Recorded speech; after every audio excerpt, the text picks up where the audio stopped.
Ito guys, mesh, four-sided mesh.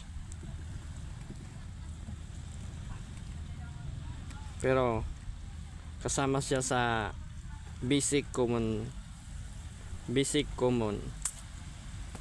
Ito guys, pwede natin to, ito yung magiging starting point, tapos ito yung magiging ending point. Pwede natin ito alisin, tapos ito, pero hindi pa to damage. Kung aalisin to, ito, 'di ba, ang sabi nila alisin lang yan, pero sa atin hindi natin yan aalisin, dahil yan ay magpapatibay pa ng relasyon ng jowa na ninyong magjowa. Yan, ganyan lang yan.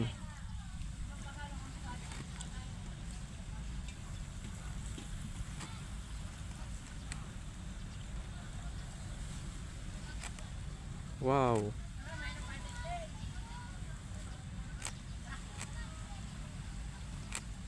diba, ganyan lang yan, oh.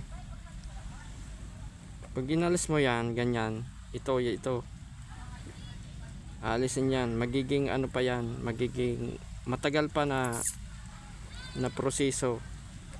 Pwede naman ganito, yan, tapos ganyan lang, oh. Yan, nadoble na yan, tapos ganito lang, oh.